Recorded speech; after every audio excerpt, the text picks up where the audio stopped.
जिनके साथ ये घटनाएं घटी उसकी वास्तविकता उन्हीं तक सीमित है। भूत प्रेतों और अपसामान्य विषयों के होने पर चैनल कोई दावा नहीं करता और ना ही प्रोत्साहन करता है, बस एक दावा करता है और वो है डर।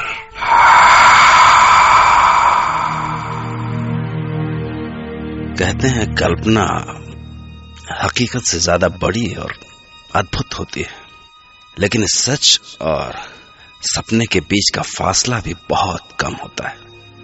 कई बार हमारे साथ घटी घटनाएं हमारे लिए तो हकीकत होती हैं, पर औरों के लिए कोरी कल्पना।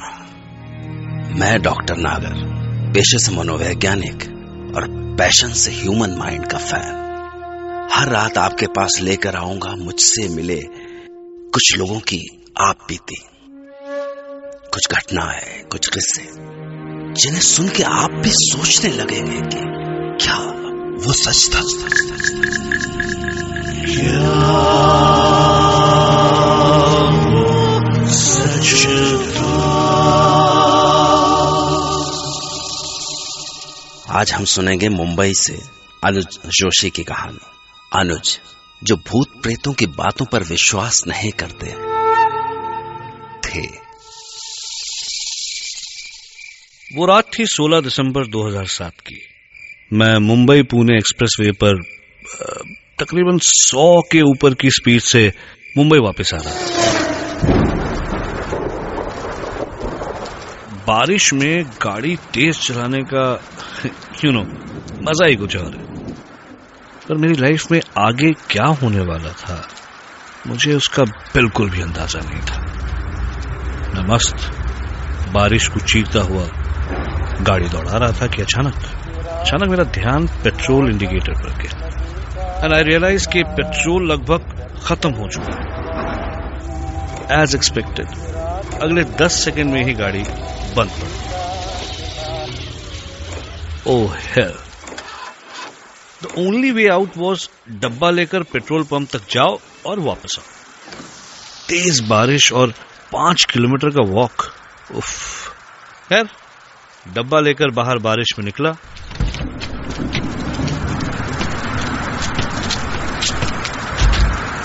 भगवान का नाम लिया और चलो।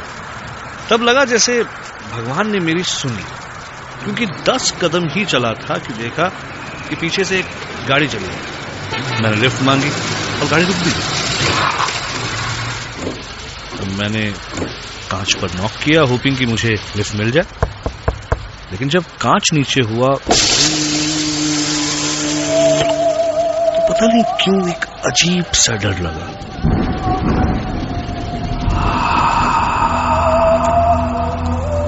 अंदर झांक के देखा तो सिर्फ एक बूढ़ा आदमी गाड़ी चला रहा था। नीला सूट, नीली हैट और बड़ी बड़ी आंखें। हेलो, मैंने कहा। वो आदमी मेरी तरफ मुड़ा और मुस्कुराया, लेकिन वो मुस्कान बहुत अजीब सी थी, ऑलमोस्ट क्रीपी। और तब उसने अपना मुंह खोला और उस आदमी की आवाज सुनकर ऐसा लगा मानो किसी ने मेरी पीठ पर बर्फ डाल दिया। उसने कहा, हेलो। सच एक बार मन में आया कि तुरंत यहां से भाग जाऊं, पर मैंने अपने आप को संभाला और कहा, सर लिफ्ट मिलेगी? मुझे आगे 5 किलोमीटर तक जाना है, एक पेट्रोल पंप तक। उस आदमी ने अपनी उसी ही पतली और अजीब सी आवाज में जवाब दिया, आओ बैठो। Thank you sir. मैंने एक लंबी सांस ली और गाड़ी में बैठ गया।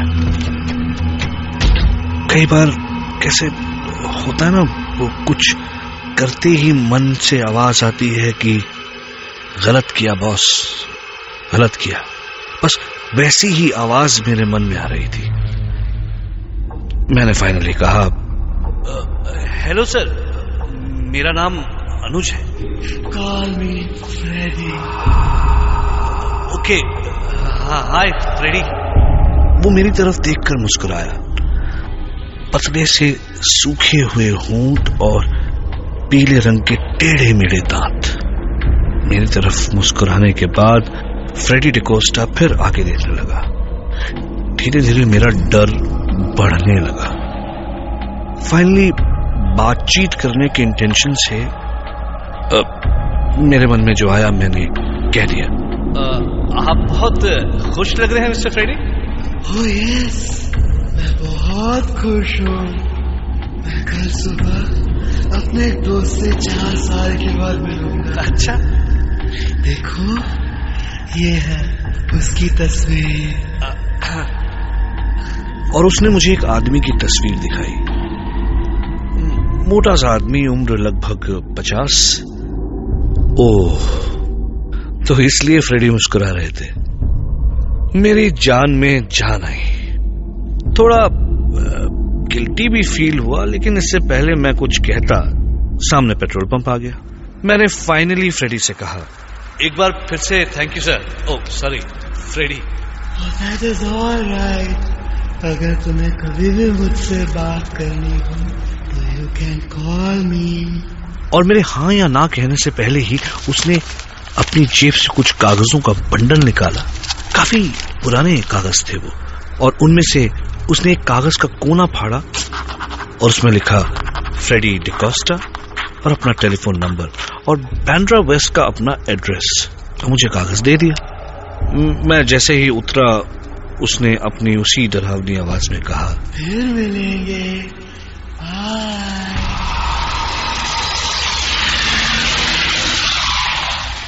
और तुरंत कार निकल गई। मैं उसके तुरंत बाद अपने कपड़ों को बचाते हुए पेट्रोल पंप में घुसा। वहां खड़े पेट्रोल अटेंडेंट ने मुझे देखकर पूछा, क्या साहब, आपकी गाड़ी बंद पड़ गई है क्या? हाँ यार, तो अच्छा हुआ कि लिफ्ट मिल गई। लिफ्ट? काय का लिफ्ट साहब, आप कितने दूर से चलते आ रहे? सही मायने में मुझे अब डर लग रहा था। भाई मैं पेट्रोल पंप के सामने एक गाड़ी से उतरता हूं और पेट्रोल पंप के अटेंडेंट को दिखाई नहीं देता। ये बात बहुत अजीब थी। मैं जैसे तैसे अपनी गाड़ी तक पहुंचा और गाड़ी चलाते हुए फाइनली घर आ गया। अगले दिन सुबह उठकर ऐसे लगा मानो कि सब तो सपना था। लेकिन मॉर्निंग न्यूज में कुछ देखा तो सब कुछ याद आ गया। एक प्लेन क्रैश की न्यूज टीवी पर आ रही थी। मरने वालों की फोटोग्राफ्स दिखाई जा रही थी और उसमें से एक मरने वाले की तस्वीर थी। मैं तुरंत पहचान गया उसे। मुझे बहुत बुरा लगा। अरे ये आदमी तो वही है जिससे फ्रेडी डिकोस्टा 4 साल बाद मिलने वाला था। मैंने तुरंत वो कागज ढूंढा और उस नंबर पर कॉल किया। एक औरत ने फोन उठाया और मैंने कहा कि फ्रेडी डिकोस्टा से बात कर सकता हूँ। तो उस औरत ने गुस्से में कहा, What nonsense? क्या मजाक है ये? और फोन रख दिया। मुझे बड़ा अजीब लगा। मैंने फिर से कॉल लगाया। हेलो, अपनी मालकिन या मालिक को फोन दीजिए। और ये कोई बात करने का तरीका है? सामने से औरत ने मुझसे भी ज्यादा गुस्से में कहा, Do you know? आप मेरे हस्बैंड फ्रेडी डिकोस्टा के बारे में बात कर रहे हैं, जिन्हें मरे 4 साल हो चुके हैं। मुझे अचानक ऐसे लगा जैसे मैं अपनी सीट के अंदर ही धंसता जा रहा हूं। कुछ समझ नहीं आया। गला सूख गया। कल रात जो मुझे मिला, कहीं वो फ्रेडी का। अब सिर्फ एक ही चारा बाकी था कि मैं उसकी बीवी से जाकर मिलूं।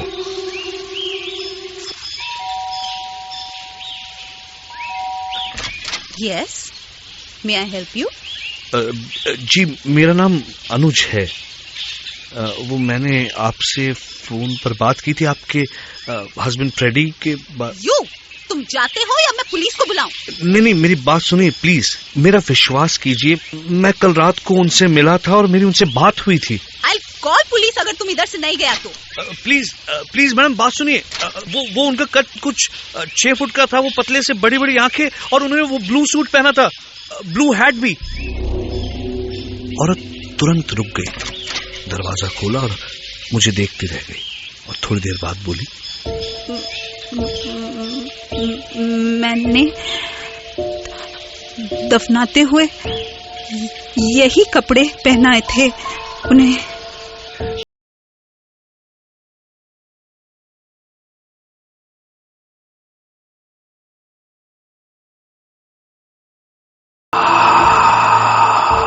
यानी आज उन्हें मरे हुए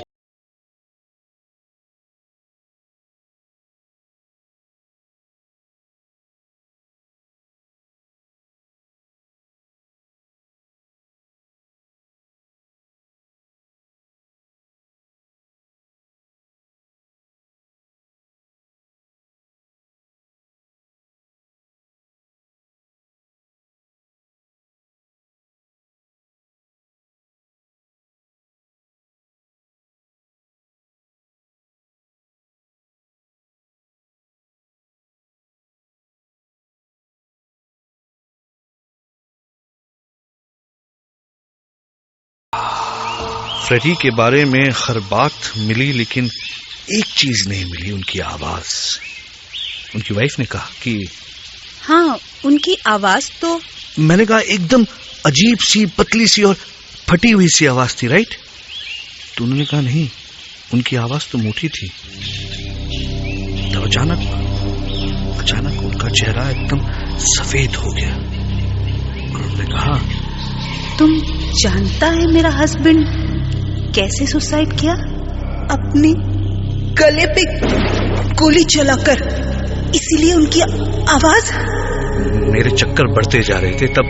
तब अचानक उनकी वाइफ ने मुझसे पूछा, पर आपको ये नंबर कैसे मिला?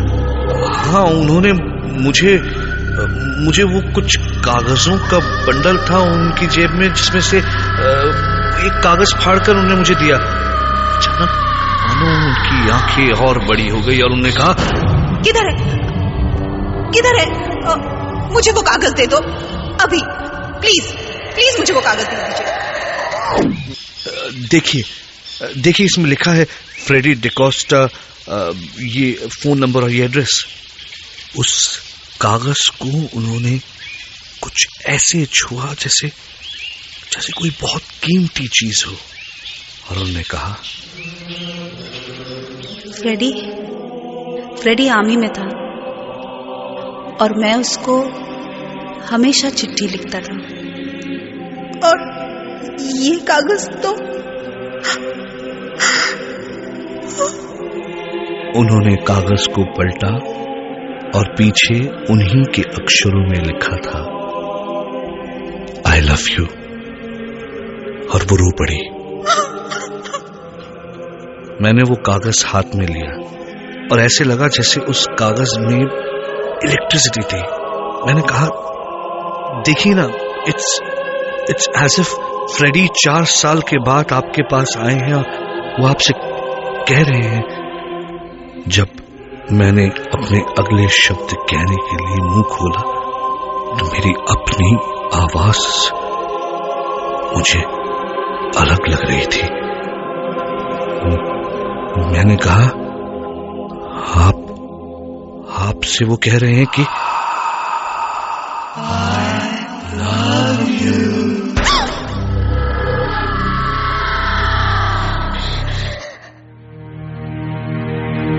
हमारी चेतना पर किसी का जोर नहीं है। सपनों को तो आप बुलाते नहीं हैं, लेकिन वो फिर भी आते। इसी तरह जिंदगी में कुछ पड़ाव भी बिना बुलाए चले आते हैं। क्या सच में फ्रेडी डिकोस्टा मरने के बाद भी अनुज से मिले? अगर नहीं तो उसके पास वो कागज कहां से आया? क्या सच में मरने के बाद उनकी आवाज बदल गई थी? और क्या सच में उन्होंने अनुज के जरिए अपने प्यार का इजहार किया? कुछ बातें हमें खुली आंखों से नहीं, खुले मन से दिखती हैं। ऐसे में दिमाग तो सन्न रह जाता है और मन में सिर्फ एक सवाल दे जाता है,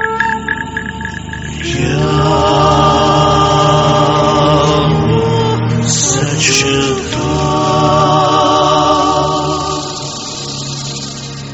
खैर, नमस्कार, मैं डॉक्टर नागर कल रात आपसे फिर मिलूंगा एक नई सच्ची घटना के साथ।